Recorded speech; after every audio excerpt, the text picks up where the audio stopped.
예, 다음에 제가 소개할 봄의 제철을 맞는 수산물은 바로 대게입니다. 되게 너무 좋아.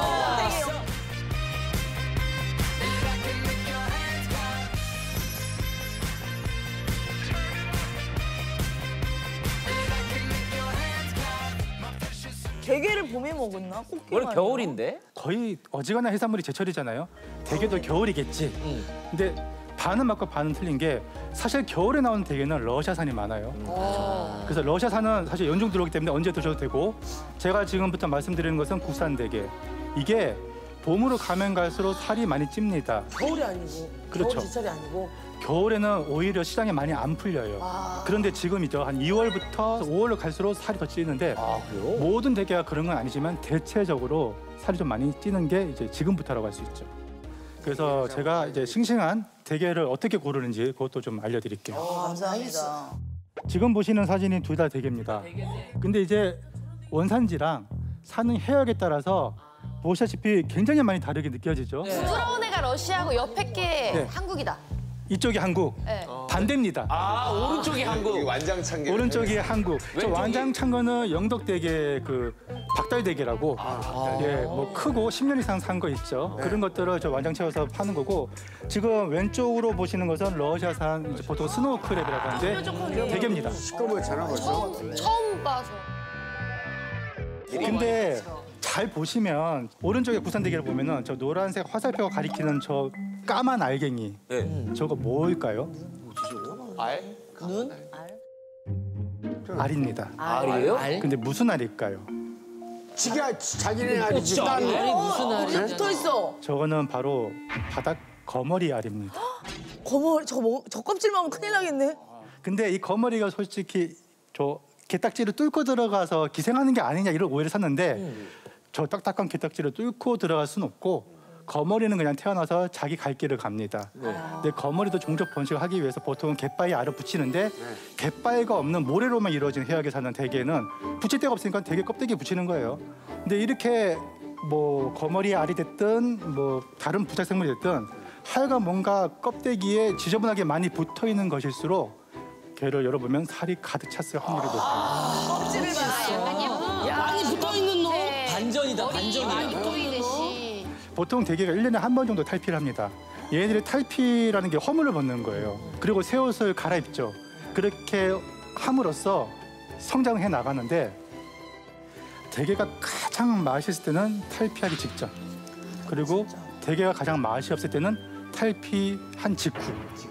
왜냐하면 헌옷을 버리고 새 옷을 갈아입을 때 그 껍데기를 만져보면 물렁물렁해요. 그리고 안에 살과 장이 차지 않을 때입니다. 그 상태로 몇 개월이 지나면 안에서 살과 장이 가득 차겠죠. 그 사이에 이런저런 부착 생물들이 대게 껍데기에 많이 붙게 됩니다. 그래서 탈피한 지 오래된 게일수록 많이 지저분하고 많이 붙어 있어요. 집에서 직접 쪄 드실 때 팁. 살아있는 대게를 갖고 왔을 때 산채로 넣으면 그 찜통 안에서 얘가 발버둥 치면서 게 장을 다 토해내요. 아이고 뜨겁지. 입 이렇게. 그렇죠. 소유 씨가 말씀하신 것처럼 칼 있잖아요. 과도 같은 거를 되게 입을 찌르고 90도로 꺾으면 딸깍 소리가 납니다. 그러면서 거꾸로 들고 배를 살짝 누르면 이제 안에 게 피는 빨갛지 않고 투명하거든요. 그리고 안에 체액이라든지 바닷물이 좀 빠져요. 그 바닷물을 빼고 찍어야지 맛있고 나는 이런 거 못해. 나 뭐 안 먹을래. 나 못해. 아니 그거 못하셔도 상관없어요. 또 다른 방법이 있어요. 뭐야? 수돗물을 받아놓고 할 수 있어요? 그 수돗물에 담가 놓기만 하면 한 20분 만에 죽어버립니다. 그거네. 맞아. 그리고 이제 찜기에 찔 때 중요한 거. 당연히 대게 껍데기가 위로 보게 올려야 되고요. 그리고 이거는 우리가 데치는 게 아니라 찌는 거잖아요. 근데 때로는 물을 많이 담아서 찜기 위로 범람하게 되면 게가 데쳐집니다. 그러면 물이 계속으로 들어가고 살이 맹맹해져요. 그래서 물은 자박자박하게만 크기에 따라 다르지만 보통 15분에서 큰 거는 한 25분까지 찌고 한 10분 정도를 그대로 불을 끄고 두면은 뜸은 들입니다. 뜸까지 10분. 그렇게 해서 드시면은 가장 맛있어요.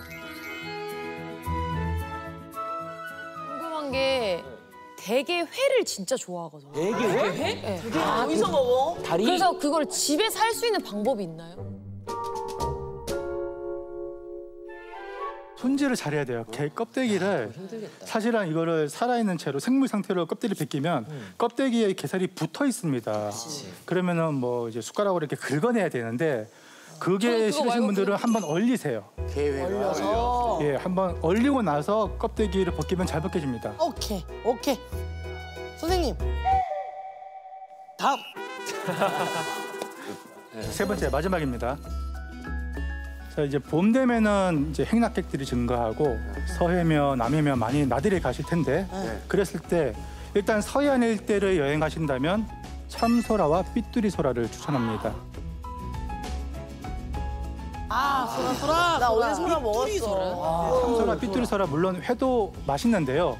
삶아서 먹거나 쪄 먹는 게 가장 맛있어요. 어제 그게 먹었는데 맛있어. 너무 예술이지. 맛있더라고. 저거는 술안주로 딱이고. 저거 초장에 찍어 먹으면 그냥 입에 그냥 이만큼을 넣어가지고 우걱우걱 먹으면서 어렵게 소주 한 잔을 먹는 게 맞아요. 그건데.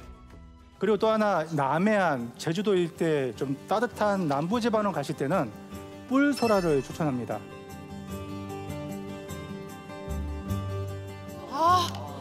너무 맛있어. 근데 이 뿔소라는 삶아 먹는 것보다는 회를 추천합니다.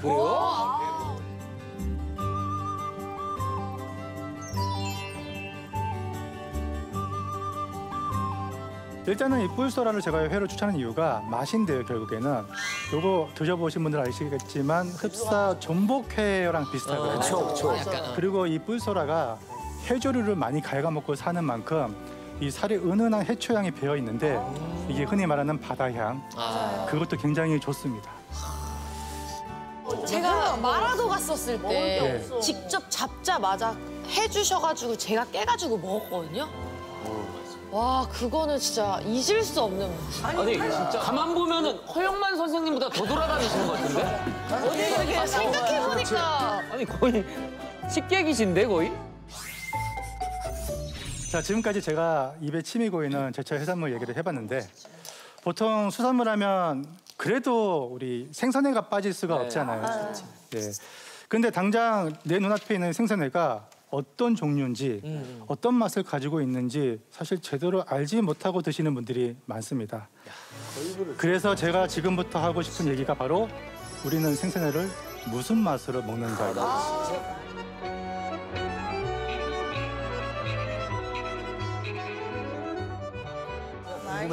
초장 맛으로 먹는 분들 오늘 진짜 제대로 배워야 돼. 전 된장파예요. 와 저 완전 된장. 완전 된장파. 저 완전 된장에 백김치. 백김치 너무 좋은데. 그거 아시죠? 그거 아시죠? 아니, 형님은 어떤 스타일이에요? 뭐 초장이에요? 아니면 와사비를 찍어 먹거나 와사비만 아니면 소금 가끔씩 찍어 먹어. 소금도 진짜 맛있어. 맛있어. 소금만요? 소금에만 찍어 먹는다고요? 살짝만 찍어 먹으면 감칠맛이 확 더 올라오거든. 아, 역시 약간 좀 레벨이 다르시다. 자, 이거 봐요. 들어봐요, 내 얘기들. 저기 회는 아무것도 찍지 않고 그냥 회 그대로 먹어야 회의 그 진가를 알 수 있는 씹으면서 바로 잡아야 돼. 근데 그거는 바로 잡아서 먹어야죠. 아니에요. 그러니까, 아니 언니 아니에요. 똑같아. 회를 바다에서 이제 낚시를 해서 바로 잡아서 먹잖아요. 맛 없어요. 숙성을 좀 시켜야지 맛있어. 그 화로회 맛이 있고 숙성의 맛이 따로 있는 것 같아요. 예, 화로회는 탱글탱글하고 숙성에는 쫀득하고 약간 풍미 있고 둘 다 다른 것 같아요. 아니 국주 씨 어때요? 어떤 스타일이에요? 저는 굵게 먹는 스타일이에요. 아 이거 깍둑썰기로? 예. 깍둑썰기 맛있지. 깍둑 맛있어 맞아. 회를 깍둑썰기로. 네, 깍둑썰기로 먹잖아. 얘기를 쭉 들어보니까 굉장히 다양한 의견들이 나왔어요. 제가 이렇게 한국 사람들한테 물어보면 대부분은 우리 국주 씨처럼 탱글탱글 쫄깃쫄깃한 식감 때문에 그렇죠. 회를 먹는다는 답변 많이 하세요. 잘못된 건가? 표정이 너무 안 좋으신데? 아닙니다. 나 되게 잘못한 것 같이 얘기하셔요. 아닙니다. 아니에요? 그렇게 드시는 분들을 이제 소위 화로회파라고 하거든요. 화로회파. Far away. 화로회파. 일단은 화로회는 다들 아시죠? 그렇죠. 시장 가면은 내 눈앞에 팔딱이는 생선 골라서 바로 직살시켜서 썰어서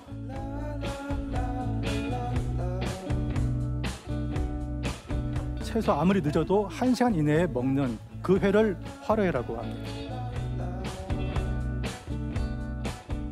네, 화로회라는 개념이 우리는 되게 탱글탱글하고 쫄깃쫄깃한 식감을 먹는다고 하는데 엄밀히 말하면 사실 화로회는요 뭐든지 생선이 죽고 나면은 1시간, 2시간 정도 지났을 때 근육이 수축해서 단단해지는 사후 경직 상태가 옵니다. 그런데 이제 화로에는 그 근육이 수축되는 단계가 오기 전에 먹는 거기 때문에 어떻게 보면 약간 질겅질겅한 상태예요. 어종마다 차이는 있지만 그래서 화로회를 두껍게 썰면은 질길 수가 있는 거예요. 그래서 보통 얇게 썰어내는 거죠. 전 화로에는 얇게 썰어. 얇게 맞아요. 썰어 맛있구나. 또 우리 재원 씨처럼 좀 숙성된 감칠맛을 즐기는 분들도 꽤 많아요. 그런 분들을 일명 숙성파라고 합니다. 숙성파. 숙성에는 살아있는 화로를 잡아다가 이거를 바로 썰어 먹지 않고 냉장고에 1도에서 4도 정도 되는 저온에다가 맞아요. 숙성을 하면은 숙성해가 되는데 그게 적게는 한 3, 4시간부터 많게는 3, 4일까지 숙성을 하기도 합니다. 우리가 숙성을 하는 가장 첫 번째 목적이 감칠맛, 그게 전문용어로는 IMP, 즉 이노신산이라는 감칠맛 성분이에요. 과학적. 근데 재밌는 거는 이 감칠맛 성분이 화로회에서는 아예 없습니다. 없는 거죠. 실험 결과를 제가 알아봤는데 이 감칠맛이 가장 최대치로 오르는 그 시점이 생선을 죽이고 나서 하루 이틀에서 많게는 3일까지. 그래서 업장에 따라서는 반나절 숙성한 데도 있고 보통 하루 전으로 숙성해서 많이 내요. 그리고 3, 4일 정도 숙성을 한다면 그때는 좀 많이 부드러워져서 회로 먹기 힘들어요. 그때는 초밥으로 내는 때 가장 맛있습니다. 근데 사실은 이게 또 다른 이유가 있습니다. 그게 뭔지 아세요? 부드러워야 됐어. 잠깐 지금 질문이 뭐였죠? 선생님, 저희가 이게 진품명품처럼 문제를 맞춰가지고 인형을 주고 그런 프로가 아니에요, 저희가. 그냥 편안하게 생각을 하시면 되는데 그거를 집요하게 맞추시려고 그러니까. 제가 봤을 때 형규 씨가 정답을 얘기한 것 같아요. 선생님 표정이 찐으로 놀랐어요. 부드럽게 하려고. 정답입니다. 그러니까 초밥에 왜 부드러운 애를 사용하냐면 초밥 밥은 몇 번 씹히면 목구멍을 그냥 스르르 넘어갑니다. 회도 부드러워야 이게 같이 씹혀서 조화가 되는 거예요. 맞아. 그래서 초밥에는 숙성회를 쓸 수밖에 없습니다. 근데 그럼에도 불구하고 우리나라 사람들이 워낙에 그 화로회를 좋아하니까 어류도 그렇고 육류도 그렇고 잡은 다음에 바로 먹는 게 맛있어라는 그게 있죠. 그 인식이 좀 숙성이라는 그러니까 그게 중국이나 홍콩 가잖아요. 그러면 우리나라만큼 화로가 엄청나게 많습니다. 그런데 그 나라 사람들은 화로회를 먹는 문화가 없어요. 그러니까 맞아. 근데 우리나라만 유독 화로회를 먹는 이유. 일단 우리나라가 반도 국가잖아요. 여기에 보면은 흰살 생선들, 우럭이나 광어 이런 애들이 많이 서식을 해요. 그런데 이런 흰살 생선의 특징이 뭐냐면 운송을 했을 때 잘 죽지 않고 오랫동안 버텨요. 생명력이 강합니다. 생명력이 강하다 보니까 수조에 넣었을 때도 오래 살아요.